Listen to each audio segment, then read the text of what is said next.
फटाफट से बात करते हैं थ्योरी ऑफ एब्सोल्यूट एडवांटेज की।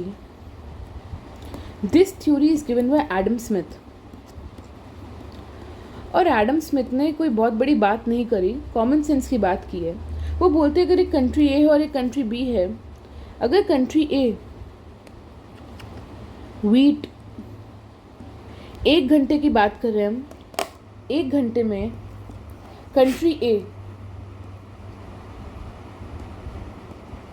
these both are countries, तो 1 घंटे में कंट्री ए व्हीट की 6 यूनिट्स बना पाती हैं और क्लॉथ की 2, और कंट्री बी 1 घंटे में व्हीट की 3 यूनिट्स बना पाती है और क्लॉथ की 5। तो बात ये है कि जो कंट्री ए है ना, country A has an absolute advantage in the production of wheat and country B has an absolute advantage in the production of cloth. Similarly, country A has an absolute disadvantage in the production of cloth and country B has an absolute disadvantage in the production of wheat. I hope the things are really very clear. मैं ये हटा देती हूँ but ये marking Sunny देती हूँ कि country A has an absolute advantage in the production of wheat and country B has an absolute advantage in the production of cloth. तो सिंपल सी बात है, कंट्री ए को अपना 1 घंटा व्हीट की प्रोडक्शन में लगाना चाहिए और क्लॉथ की प्रोडक्शन नहीं करनी चाहिए। कंट्री बी को अपना 1 घंटा क्लॉथ की प्रोडक्शन में लगाना चाहिए और व्हीट की प्रोडक्शन नहीं करनी चाहिए। तो country A should indulge in the production of wheat, not cloth. क्योंकि भाई तुम 1 घंटा लगा रहे हो, इसमें तुम्हें 6 यूनिट्स मिल रही हैं, इसमें तुम्हें 2 यूनिट्स मिल रही हैं, तो तुम 6 बनाओ ना, ये 2 को छोड़ो। सिमिलरली कंट्री बी 1 घंटा में व्हीट की सिर्फ 3 यूनिट्स बना पाती है लेकिन क्लॉथ की 5 बना पाती है। तो भाई 1 घंटा जब लगानी है तो व्हीट छोड़ो ना, क्लॉथ की 5 यूनिट्स बनाओ। तो कंट्री ए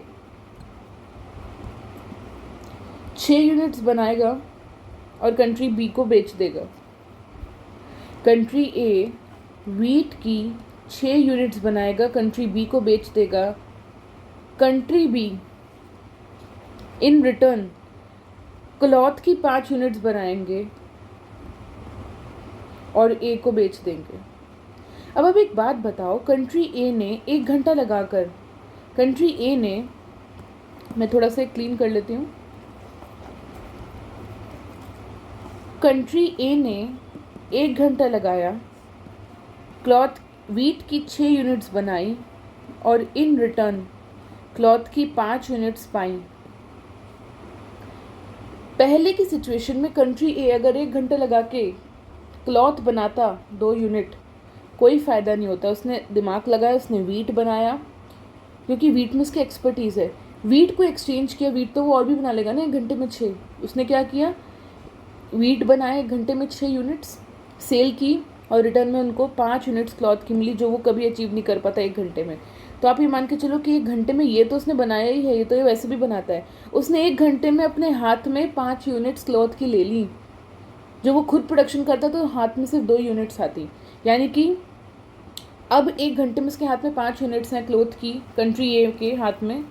पहले कंट्री ए के हाथ में क्लॉथ की सिर्फ 2 यूनिट्स आती थी, यानी कि कम से कम 5 - 2 कंट्री ए को 3 यूनिट का गेन है। जस्ट बिकॉज क्योंकि कंट्री ए को जिसमें एब्सोल्यूट एडवांटेज था, जिसमें एक्सपर्टीज़ थी, उसने वो चीज़ की है। तो सिंपल सी वही बात होती है कि आपको जिस चीज़ में पैशन आप उसको फॉलो करो और फिर प्रॉफिट्स तो आपको मिलना ही है, सक्सेस तो आपको मिलनी ही है, ठीक है। तो कंट्री ए को व्हीट में बहुत सक्सेस मिलती थी तो उसने व्हीट का ही प्रोडक्शन कंटिन्यू रखा, उसे ही बेचा और उसने वो वाले गुड्स यानी कि क्लॉथ एक्वायर कर लिया सामने वाली कंट्री से, जो वो खुद कभी नहीं बना पाता। सिमिलरली कंट्री बी ने क्लॉथ की 5 यूनिट्स बनाई, उसने बोला यार व्हीट छोड़ो, क्लॉथ बनाते हैं, इसको सेल करते हैं और कंट्री ए से 6 यूनिट्स व्हीट की ले लेते हैं। मतलब पहले की सिचुएशन में कंट्री बी 1 घंटा लगाता भी था ना, तो उसके हाथ में ज़्यादा से ज़्यादा व्हीट्स की 3 यूनिट आ पाती थी। क्लॉथ के लिए तो हमेशा से उसके पास एक्सपर्टीज़ थी, पर 1 घंटा अगर वो किसी दिन सोचता था ना कि बहुत हो गया यार क्लॉथ में तो मैं हुई एक्सपर्ट, चलो आज व्हीट बनाता हूँ, तो व्हीट बनाता था तो हाथ में 3 यूनिट्स आती थी। लेकिन आज उसने 1 घंटा क्लॉथ में लगाया, इस क्लॉथ को बेचा उसके हाथ में 6 यूनिट्स आ गई वीट की, तो 6 इस बार आ गई, और वरना पहले खुद बनाता तो सिर्फ 3 ही आती, तो उसको 3 यूनिट्स का गेन हो गया।